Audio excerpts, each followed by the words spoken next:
आज की हमारी कविता कक्षा 10 से आत्मत्राण, जिसके कवि हैं रविंद्रनाथ ठाकुर। इस कविता में कवि गुरु ये मानते हैं कि प्रभु में सब कुछ संभव कर देने का सामर्थ्य है, फिर भी वह यह कतई नहीं चाहते कि वही सब कुछ कर दे। कवि कामना करता है कि किसी भी आपदा में, किसी भी द्वंद्व में सफल होने के लिए संघर्ष वह स्वयं करे। वह नहीं चाहते कि वे सारे काम उसे ईश्वर करके दे दे। इस कविता में जैसा कि आपने अभी सुना कि कवि सामान्य तो प्रार्थनाएं इस आधार पर होती हैं कि हम ईश्वर से कहते हैं कि हमारी समस्याओं को दूर कर दो, हमारे संकटों को दूर कर दो, परंतु कवि ऐसा बिल्कुल भी नहीं चाहता। वह चाहता है कि अपने जीवन की समस्याओं में वह उनका सामना करे, संघर्ष करे। वो कहते हैं, विपदाओं से मुझे बचाओ यह मेरी प्रार्थना नहीं, केवल इतना हो करुणा में, कभी न विपदा में पाऊं भय।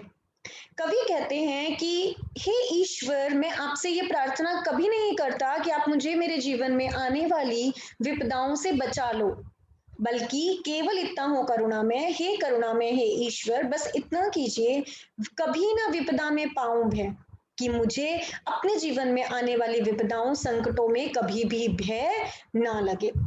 दुख ताप से व्यथित चित्त को ना दो सांत्वना नहीं सही, पर इतना होवे करुणा में, दुख को मैं कर सकूं सदा जय। सिर्फ इतना दुख ताप से व्यथित चित्त को, जब मेरे जीवन में बहुत अधिक दुख आ जाए, जीवन में बहुत अधिक संकट आया हो, और अगर आप मुझे सांत्वना ना दे पाए उस समय में भी, तो कोई मुझे परेशानी नहीं है, आपसे कोई शिकायत नहीं होगी। बस इतना होवे करना में, केवल इतना कीजिएगा कि उस दुख के समय में से मैं बाहर निकल पाऊं, उससे उस पर मैं विजय प्राप्त कर पाऊं। कोई कहीं सहायक ना मिले तो अपना बल पौरुष ना हिले, कि हे ईश्वर, अगर विपत्ति के समय, दुख के समय, जब सारे सभी को किसी ना किसी सहायक की जरूरत होती है जो उसका साथ दे, उसका उसे सांत्वना दे, अगर वो भी ना हो पाए तो कोई परेशानी नहीं है। बस मेरा बल पौरुष, मेरा जो साहस है, मेरा जो मनोबल है, वो ना हिलने पाए। आप इतनी कृपा मेरे ऊपर कीजिए। हानि उठानी पड़े जगत में, लाभ अगर वंचना रही, तो भी मन में ना मानुष्य, कि इस संपूर्ण सृष्टि में रहकर अगर मुझे हमेशा हानि ही क्यों नहीं उठानी पड़ रही हो, मुझे धोखे ही, वंचना, मुझे धोखे ही क्यों ना मिल रहे हो, फिर भी मैं अपने मन में किसी प्रकार का कोई शय, किसी प्रकार का कोई नकारात्मक प्रभाव ना पड़ने दूं, नाश ना होने दूं मैं अपने मन के विश्वास का, अपने मनोबल का। इतनी कृपा आप मेरे ऊपर करें, मेरी यही प्रार्थना आपसे है। मेरा त्राण करो अनुदिन, तुम यह मेरी प्रार्थना नहीं। त्राण अर्थात भय निवारण करना, बचा लेना। जैसे कि हम सामान्य तो प्रार्थना करते हैं कि हे ईश्वर, आप मुझे मेरी समस्या से बचा लो। कवि कहता है, मैं ऐसा नहीं कहता। मेरा त्राण करो अनुदिन तुम, यह मेरी प्रार्थना नहीं। आप मुझे रोज, हमेशा मेरी समस्याओं से, मेरे संघर्षों से मुझे बचाओ, मैं आपसे प्रार्थना नहीं करता हूँ। बस इतना होवे करुणा में, तरने की हो शक्ति अना में, कि बस इतना आप मेरे लिए कीजिएगा कि उस समस्या से तरने, उस समस्या से बाहर निकलने की अना में अधिक पर्याप्त क्षमता, शक्ति, मनोबल मेरे अंदर बना रहे।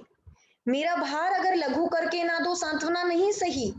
अगर कहीं किसी जीवन के किसी क्षण में, किसी स्तर पर, मेरे जीवन के किसी भी ऐसे पड़ाव पर, जब मेरा स्थान कुछ कम लगने लगे, मुझे कम, छोटा महसूस होने लगे, और आप मुझे सांत्वना नहीं दे पाओ, तो कोई परेशानी नहीं। केवल इतना रखना अनुनय, केवल इतना आप कीजिएगा, वहां कर सकूं, वहन कर सकूं इसको निर्भय, कि मैं उस परिस्थिति को वहन कर सकूं, सहन कर पाऊं, उससे बाहर निकल पाऊं। नत शिर होकर सुख के दिन में, तब मुख पहचानूं छिन छिन में, कि सुख के दिनों में भी मैं आपके सम्मुख अपना शीश झुकाता रहूं, तब मुख पहचानूं छिन छिन में। प्रत्येक क्षण क्षण में मैं आपके चेहरे को, आपके अस्तित्व को पहचानूं, उसका आदर और सम्मान करता रहूं। दुख रात्रि में करे वंचना मेरी, जिस दिन निखिल मही उस दिन ऐसा हो करुणा में तुम पर करूं नहीं कुछ संशय। कि जीवन में ऐसे कई पड़ाव आते हैं जब हमारे सामने बहुत सा दुख समस्याएं खड़ी हो जाती हैं। कवि कहता है कि उस दुख रात्रि में भी, उस दुख के समय में भी, जो मेरा समय आए जब काली रात्रि आ जाए दुखों की, और ये संपूर्ण सृष्टि मुझे धोखा दे, मुझे छल रही हो, उस दिन केवल आप मुझ पर इतनी कृपा कीजिएगा ईश्वर कि मैं आपके अस्तित्व पर, आपकी कृपा, आपके आशीर्वाद पर किसी प्रकार का कोई संशय ना करूं, ऐसा मैं कभी ना करूं। तो यहाँ इस कविता में जो कवि है वह ईश्वर से अपने अपने मनोबल को बनाए रखने की प्रार्थना करता है। वह यह नहीं चाहता है कि ईश्वर उसे सभी समस्याओं से बचा ले, बल्कि वह चाहता है कि ईश्वर उसे मनोबल दे, आत्मबल दे समस्याओं से बाहर निकलने का।